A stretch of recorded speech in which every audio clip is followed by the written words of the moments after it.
Gundam.tk presents 1/100th Zollidia. Hey again everybody, it's Robert184, 2Rs2Bs Gundam.tk, which is GundamReviews.net, and today I'm taking a look at something from my favorite anime, or one of them anyway from Gundam, Victory Gundams. This is one of the bad guys, the only one in 1/100th, the Zanskar Imperial General Purpose Mobile Suit. It's the Zollidia. You can guess this is an old kit that first came out in 1993. And sold then and sells now for 1,000 Japanese yen. From V Gundam's 1/100th line, you can see that it's the 5th in the series there. It's 1/100th, and you'll notice that it doesn't say high grade on here anywhere. Of course, made by Bandai. Which means it's time to crack out the Gundam Bible. This is the 2010, and take a look. It says up there at the top, 1/100th scale plastic model kit, high grade from Victory Gundam.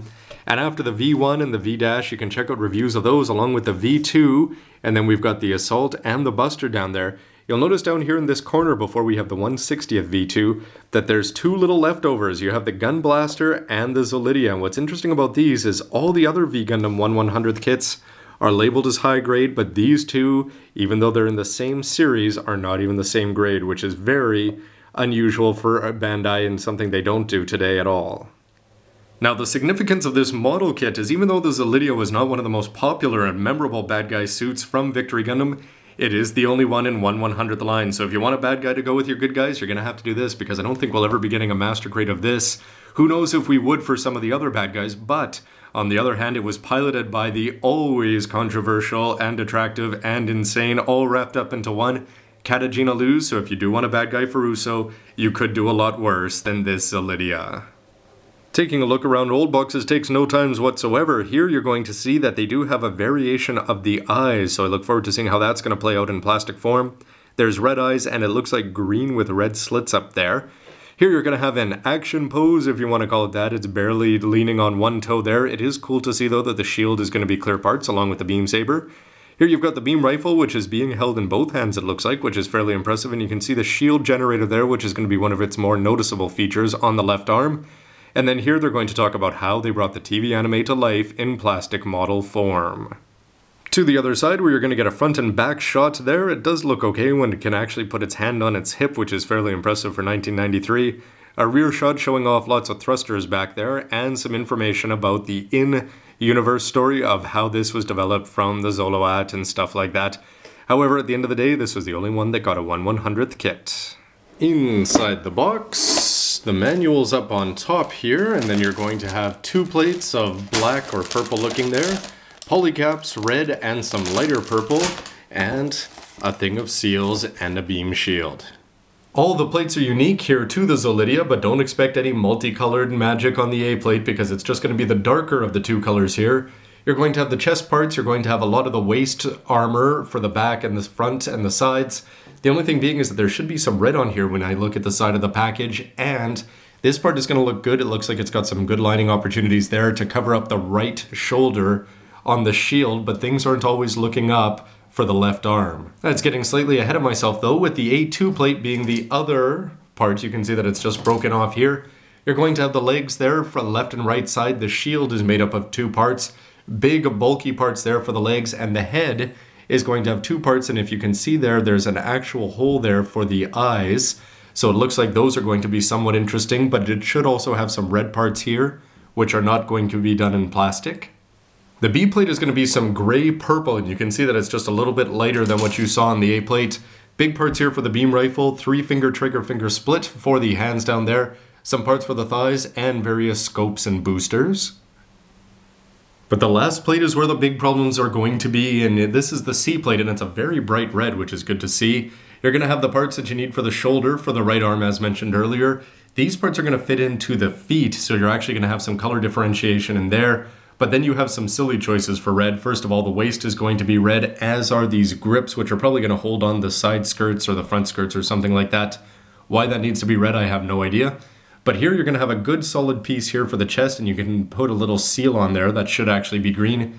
But the big problem being this is now going to look like another anime series, because this Gundam, this Gundam model is supposed to have a left shoulder that's red around the edges with black on the inside, and actual color differentiation here for the Johnny Ridden type spikes. But instead, you're just going to be getting red, and they're not going to give you any seals or anything to do with that. So you'd have to tape this off and paint it in black, which isn't the end of the world, but you'd really think that for a Gundam to have one shoulder in one color and one in the other, that Bandai could have done something even all the way back in 1993. The D-plate is not that bad though, and it's actually going to be better than some kits today where you have beam sabers still coming in one solid color. A huge beam shield overall, you can pop out all these parts and it looks like it's going to fit nicely between the two solid pieces that you saw on the A-plates.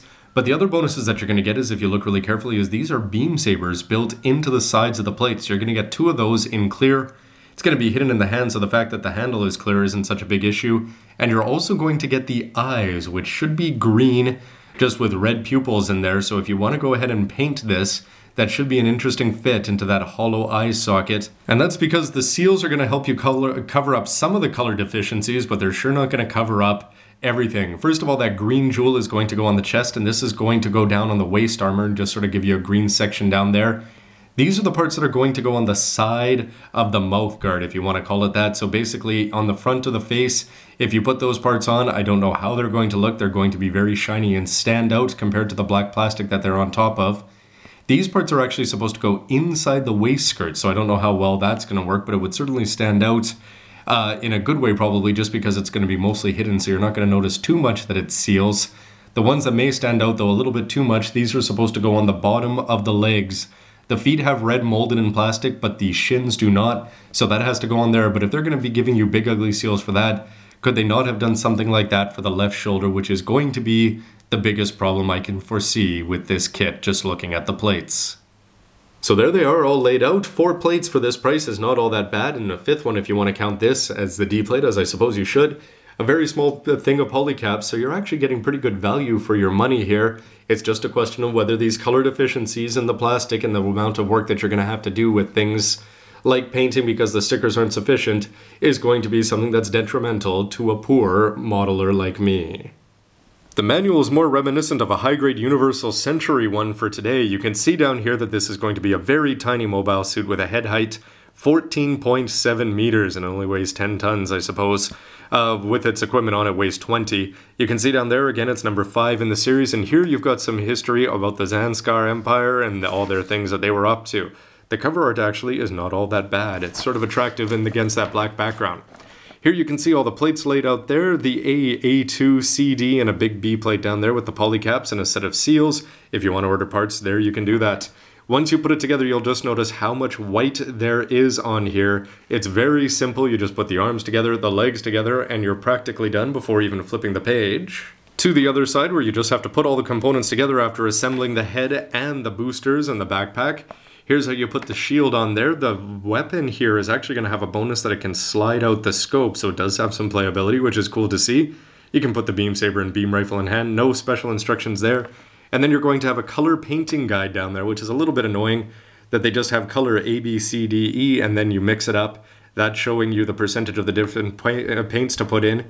And here it's going to show you with the eyes open that they're all red, and down below you're going to have the closed version if you want to show off the slits and paint that green and red. So good and bad impressions so far right out of the box. For 1,000 yen you can't really go wrong, and it's pretty much old school all around with the manual and the way you put things together and just the generally cheap look of the plastic. Big disappointment though has to be the fact that it's going to have a big ugly red shoulder if you want to go Votom style or however you pronounce that. Something that I may correct with painting, but then again probably not. In the meantime, as I've said many times, it's the best you can do for Victory Gundam, so that's what we're going to do. So stay tuned for the next part where I take a look at the parts before we actually put it together and see if this old 1/1000, 1/100th, not a high grade but part of the high grade series, how that's going to stack up. Anyway, Robert184, thanks for watching. Why don't you let me know what you think with a comment down below about the pilot, the mobile suit, the anime, and everything in between. See ya! I think I get props right away just because my shield blocks forward.